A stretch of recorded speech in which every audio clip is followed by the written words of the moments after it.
وہ کون سے لوگ ہیں جن کی نہ نماز قبول ہوتی نہ قربانی قبول ہوتی؟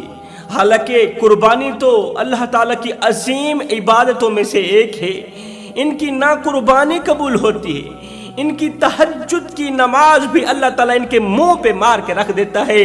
3 بدقسمت لوگ ایسے ہیں جن کی نہ نماز قبول ہوتی ہے نہ قربانی قبول ہوتی ہے، حالانکہ تہجد کی نماز تو اللہ تعالیٰ کی لاڈلی عبادت ہے جو سجدے کرنے والوں کی اللہ سے ہر ایک بات منوا کر ہی دم لیتی ہے، جو قیام کرنے والوں کی، رکوع کرنے والوں کی ہر ایک دعا قبول کرا کے ہی دم لیتی ہے۔ مگر سنو، 3 بدقسمت لوگوں کی تہجد کی نماز بھی اللہ تعالیٰ قبول نہیں کرتا۔ حضرت مولانا جلال الدین رومی فرماتے ہیں، ان 3 بدقسمت لوگوں سے دوستی نہ کرنا، یاری نہ لگانا۔ یہ 3 بدقسمت لوگ اس طرح کے خطرناک لوگ ہیں، اس طرح کے گمراہ لوگ ہیں کہ یہ جس راستے سے آ رہے ہوں وہ راستہ بھی چھوڑ دینا، کیونکہ ان پر ہر وقت، ہر گھڑی، ہر لمحے اللہ تعالیٰ کی لعنت برستی ہی رہتی ہے۔ یہ ہر وقت اللہ تعالیٰ کے غضب کا نشانہ بنے ہی رہتے ہیں۔ آخر وہ کون سے 3 بدقسمت لوگ ہیں جن کی قربانی قبول نہیں ہوتی، جن کی نماز قبول نہیں ہوتی؟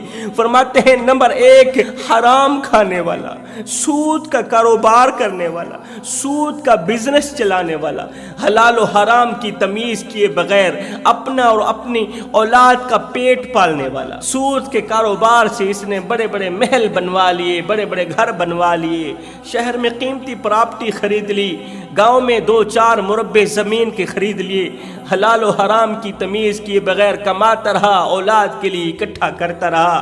حضرت شیخ عبد القادر جیلانی نے فرمایا تھا، فرمایا، اے حلال و حرام کی تمیز کیے بغیر ماڑی بنانے والے، محل بنانے والے، خوبصورت گھر بنانے والے، اے ماڑی بنا رہا ہے تو، محل بنا رہا ہے تو، بسیں گے کوئی اور حساب تجھے دینا پڑے گا۔ حلال و حرام کی تمیز کیے بغیر اولاد کے لیے سب کچھ کرنے والے، کان کھول کے سن لے، غیرت کے کانوں سے سن لے، نہ کفن میں جیب ہے، نہ قبر میں الماری ہے، اور کمال کی بات تو یہ ہے کہ موت کا فرشتہ رشوت بھی نہیں لیتا۔ آج کا انسان یہ تو سوچتا ہے کہ میرے مر جانے کے بعد میری اولاد کا کیا بنے گا، میرے مر جانے کے بعد میرے مال کا کیا بنے گا، میری جائیداد کا کیا بنے گا، لیکن یہ نادان یہ نہیں سوچتا کہ میرے مر جانے کے بعد میرا کیا بنے گا۔ یہاں پر میں تمہیں ایک سبق آموز واقعہ سنانا چاہتا ہوں، ایک عبرت ناک واقعہ سنانا چاہتا ہوں۔ جوانوں، خدا را دل کے کانوں سے سنیے گا، اس واقعہ نے لاکھوں کروڑوں نوجوانوں کی زندگی بدل ڈالی، لاکھوں کروڑوں بھٹکے ہوئے نوجوانوں کو راہ راست پر لگا دیا۔ آپ بھی دل کے کانوں سے سنیں، ہو سکتا ہے یہی عبرت ناک واقعہ آپ لوگوں کی زندگی بدلنے کا ذریعہ بن جائے۔ حضرت بہلول دانا کا نام تو آپ لوگوں نے سنا ہوگا۔ حضرت بہلول دانا جو تھے، یہ اپنا زیادہ وقت قبرستان میں گزارا کرتے تھے۔ یہ مجذوب بزرگ تھے، اللہ والے تھے، ہر وقت ان کی لائن اللہ سے ملی ہی رہتی تھی، ان کے دل کا تعلق اللہ کی ذات کے ساتھ جڑا ہوا ہوتا تھا۔ یہ جب بھی بات کرتے حکمت بھری بات کرتے، ان کے ایک ایک جملے نے لاکھوں کروڑوں نوجوانوں کی زندگی بدل ڈالی تھی۔ جب بھی کلام کرتے حکمت بھرا کلام کرتے۔ کتنے لوگ ہیں جن کا بولنا نہ بولنے سے اچھا، اور کتنے لوگ ہیں جن کا نہ بولنا بولنے سے کہیں زیادہ اچھا ہوتا ہے۔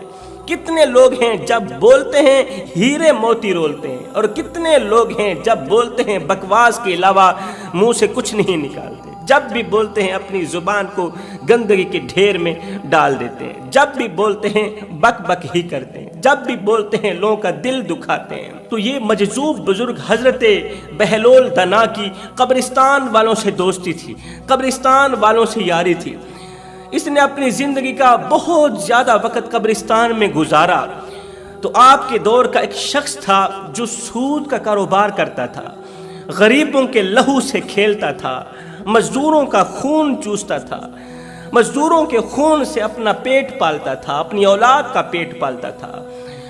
حکمت بھری باتوں سے حضرت بہلول دانا نے اسے خوب سمجھایا، خوب پڑھایا۔ اور نادان حرام کھانا یہ بہت بڑا گناہ ہے۔ کسی بھی گنہگار کو، بڑے سے بڑے گنہگار کو، اس انسان کے جسم کا بال اسے بد دعائیں نہیں دیتا، بڑے سے بڑا گنہگار کیوں نہ ہو، انسان کے جسم کا بال اس انسان پر لعنت نہیں کرتا مگر سنو، سود خور ایک ایسا گنہگار انسان ہے کہ جب وہ سود کا پیسہ دے رہا ہوتا ہے، لے رہا ہوتا ہے، اس کے جسم کا ایک ایک بال اس انسان پر لعنت کرتا ہے، اس کی زبان اس پر لعنت کرتی ہے، اس کے ہاتھ اس پر لعنت کرتے ہیں۔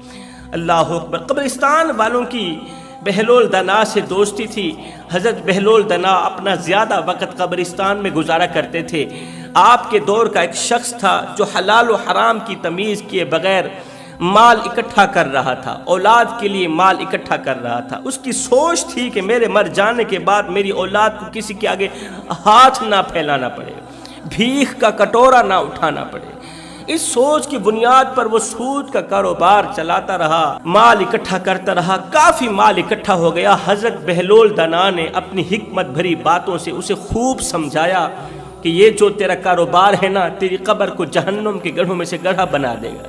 لیکن اس نے ٹس سے مس بھی نہ کیا۔ حضرت بہلول دانا کے سونے کی تختی پہ لکھنے والے جملوں نے اس پر کچھ بھی اثر نہ کیا۔ وقت گزرتا گیا، آخر وہی ہوا جس کا ڈر تھا۔ ایک دن اس سود خور کی زندگی کا سورج غروب ہو گیا، زندگی کا سورج غروب ہوا، موت کا سورج طلوع ہو گیا۔ اللہ اکبر۔ موت کا فرشتہ آیا، اس کے منہ پر موت کا تھپڑ مارا، روح نکال کے اسے قبر کی اندھیری کوٹھڑی میں سلا کر چلا گیا۔ یہ قبر کی اندھیری کوٹھڑی میں جا سویا۔ وقت گزرتا گیا۔ ایک دن حضرت بہلول دانا معمول کے مطابق قبرستان میں بیٹھے ہی تھے کہ آپ پر نیند کا غلبہ آنے لگا۔ نیند طاری ہو گئی۔ آپ نے قبر کے اوپر سر رکھا، لیٹے، آنکھ لگی، نیند آ گئی۔ خواب کی دنیا میں اسے وہی سود خور ملا۔ حضرت بہلول دانا کو، اللہ کے دوست کو، اللہ کے نیک بندے کو، اللہ کے ولی کو، متقی پرہیزگار کو وہی سود خور انسان ملا جو دنیا میں حلال و حرام کی تمیز کیے بغیر مال اکٹھا کرتا رہا۔ خواب کی دنیا میں ملا تو حضرت بہلول دانا نے پوچھ ہی لیا، بتا تو صحیح تیرے ساتھ کیسی گزری، اللہ نے تیرے ساتھ کیسا معاملہ کیا؟ تو اس نے کہا، نہ پوچھو حضرت، کاش کہ میں تمہاری نصیحتوں پر عمل کر لیتا۔ حضرت بہلول دانا نے فرمایا، بتاؤ تو صحیح تیرے ساتھ کیسی گزری؟ تو اس نے کہا، حضرت حرام کا لقمہ جس حلق سے پیٹ کے اندر جاتا تھا، جس حلق سے گزر کر حرام کا لقمہ، حرام کی کمائی کا لقمہ جس حلق سے گزر کر پیٹ کے اندر داخل ہوتا تھا نا، تو اللہ تعالیٰ نے ایک سانپ کی ڈیوٹی لگا دی ہے اور ایک بچھو کی ڈیوٹی لگا دی ہے۔ میری قبر کے اندر سانپ کی ڈیوٹی بھی لگا دی ہے میرے اللہ نے، اور ایک بچھو کی ڈیوٹی بھی لگا دی۔ روزانہ وہ سانپ میرے گلے کو کاٹتا ہے اور بچھو میرے پیٹ کو کاٹتا ہے۔ جب میں پوچھتا ہوں کہ مجھے کیوں کاٹا جا رہا ہے تو وہ آگے جواب دیتے ہیں، وہ جو تو دنیا میں حلال و حرام کی تمیز کے بغیر کماتا رہا، کھاتا رہا، اسی حلق سے تیرے پیٹ کے اندر جاتا رہا۔ اللہ اکبر۔ جب جب وہ مجھے کاٹتے ہیں، میری حلق کو کاٹتے ہیں، گلے کو کاٹتے ہیں اور میرے پیٹ کو کاٹتے ہیں، تو میں 70 گز زمین میں دھنس جاتا ہوں۔ ہر ایک گناہ کرنا، ہر ایک گناہ کی معافی مل جائے گی، مگر سود ایک ایسا کاروبار ہے، ایک ایسا بزنس ہے، نہ تو انسان کی نماز قبول ہونے دیتا ہے، نہ تو انسان کی قربانی قبول ہونے دیتا ہے۔ میں کہتا ہوں سود کا کاروبار کرنے والے لوگ قربانی سے دور دور رہیں، قربانی کا بکرا خریدنے مت جائیں، قربانی کا جانور خریدنے مت جائیں۔ اللہ تعالیٰ قیامت کے دن تمہاری اس قربانی کو تمہارے منہ پہ مار کے رکھ دے گا اور ساتھ میں کہے گا، او نادان، تو کرتا وہ رہا جو تو چاہتا تھا، یہ بتا تو نے وہ بھی کیا جو میں چاہتا تھا؟ تو اپنی مرضی پہ چلتا رہا، کبھی میری مرضی پہ بھی چلا ہے؟ قیامت کے دن اللہ تعالیٰ حرام کھانے والوں کی تمام عبادات ان کے منہ پہ مار دے گا۔ اس لیے میں کہتا ہوں، اگر تم بھی حرام کے گناہ میں مبتلا ہو، حرام کھانے میں مبتلا ہو، تو خدارا اس گناہ سے جلد از جلد توبہ کر لو، ورنہ تمہارا کوئی بھی عمل قبول نہیں ہوگا۔ پوچھا گیا حضرت دوسرا گناہ کون سا ہے؟ پوچھا گیا حضرت دوسرے وہ کون سے لوگ ہیں جو قربانی جیسی عظیم عبادت سے محروم رہتے ہیں، اللہ تعالیٰ ان کی قربانی قبول نہیں ہونے دیتا؟ فرمایا دوسرے لوگ بیٹیوں کا حق مارنے والے، بہنوں کا حق کھانے والے، باپ کی وراثت سے بہنوں کو ان کا حق نہ دینے والے۔ یہاں پر میں تمہیں ایک اور سبق آموز واقعہ دیتا چلوں۔ 3 بھائی تھے، ان کی ایک ہی بہن تھی۔ 3 بھائی ایک ہی بہن۔ جو بڑا بھائی تھا اس کی زندگی کا سورج غروب ہو گیا تو بڑا بھائی فوت ہو گیا، مر گیا، اس دنیا فانی سے رخصت ہو گیا۔ اب جب بھائی مرتے ہیں تو سب سے زیادہ بہنیں روتی ہیں، بہنیں چیختی ہیں، سب سے زیادہ روتی ہیں۔ بیٹیوں سے بھی بڑھ کر بہنوں کو رونا آتا ہے، بیٹیوں سے بھی بڑھ کر بہنوں کو غم آتا ہے جب بھائی مرتے ہیں، جب بھائیوں کو گھر سے جنازہ نکلتا ہے۔ احساس کربلا تجھے ہو جائے گا ضرور، میت کسی عزیز کی سر پر اٹھا کے دیکھ۔ موت جس کا نام سنتے ہی انسان کا بدن کانپنے لگ جاتا ہے، انسان کے چہرے پر پریشانیوں اور مصیبتوں کے آثار نمودار ہونے لگ جاتے ہیں۔ موت جس گھر میں آ کے ڈیرا ڈال دے تو ماؤں کی گود خالی ہونے لگ جاتی، بہنوں کا سہاگ چھن جاتا ہے، بیٹیوں کا فیوچر بظاہر تاریک نظر آنے لگ جاتا ہے۔ تو اسی موت نے بڑے بھائی پر حملہ کیا، روح نکال کر چلی گئی، بڑا بھائی فوت ہو گیا۔